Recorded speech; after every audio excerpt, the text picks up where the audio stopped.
അസ്സലാമു അലൈക്കും വറഹ്മത്തുള്ളാഹി. വഅലൈക്കും സലാം വറഹ്മത്തുള്ളാഹി വബറകാതുഹു. അൽഹംദുലില്ലാഹ് മാഷാ അല്ലാഹ് ലാ ഖുവത ഇല്ലാ ബില്ലാഹ്.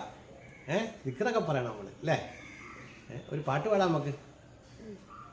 മാതാപിതാക്കളാരാണ്? പാടിക്കും. മാതാപിതാക്കളാരാണ്? പോറ്റി വളർത്തിയതവരാണ്. മാതാപിതാക്കളാരാണ്?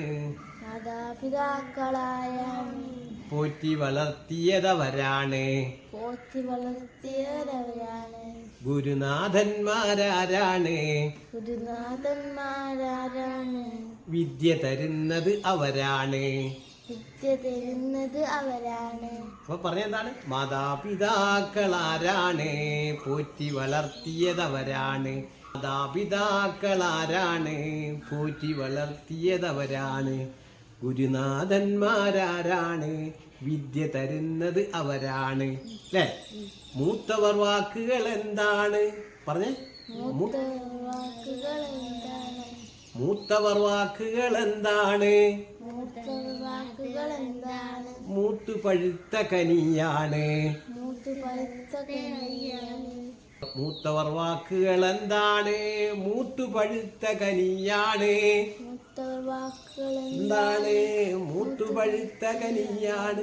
ബഹുമാനിക്കുക നാം അവരെ ബഹുകേമന്മാരായിടുവാൻ.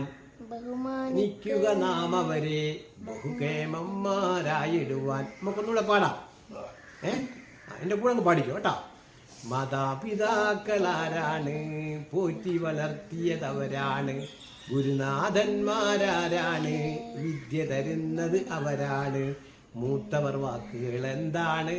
മൂത്തു പഴുത്ത കനിയാണ്. ബഹുമാനിക്കുക നാം അവരെ ബഹുകേമന്മാരായിടുവാൻ. മാഷാ അല്ലാഹ്, പഠിച്ചില്ലേ? അപ്പൊ നമുക്ക് ഇന്ന് അബ്ദുള്ളയെ പഠിപ്പിക്കുന്ന ഒരു പാഠം പഠിക്കുന്നത്. അബ്ദുള്ള കുഞ്ഞു മോനല്ലേ? അപ്പൊ കുഞ്ഞു മോനെ പഠിച്ച അക്ഷരങ്ങളെ നമ്മൾ കുറച്ച് ദിവസം കൊണ്ട് പഠിപ്പിക്കുന്നുണ്ട്. എങ്കിലും അവനിവിടെ ഒരു അക്ഷരം വന്നപ്പോൾ അവന് പഠിക്കാൻ മുന്നോട്ട് പോകാൻ വയ്യ. അപ്പൊ അതിനുവേണ്ടി എഴുതിയൊരു ഒരു ഒരു ഒരു പാഠമാണ്. ഉദാഹരണം പറഞ്ഞ അബ്ദുള്ള പറഞ്ഞേ, എന്താ പറയുന്നത്? ആ ഓരോന്ന് പറയാം. അല്ല, നിർത്തി പറയണം, പെട്ടെന്ന് പറയരുത്. ഞാൻ ചോദിക്കുന്നതേ പറയാവുള്ളൂ കേട്ടോ. മോൻ നല്ല മോനാ. അപ്പൊ ഇതെന്താണ്? നമ്മള് പാഠം തുടങ്ങുമ്പോ എന്താ പറയാ? ബിസ്മില്ല എന്ന് പറയാം. എന്ത് പറയണം? ബിസ്മില്ല. ഞാൻ കൈ വെക്കുന്ന മാത്രമേ പറയൂ. ബ ത അല്ലേ?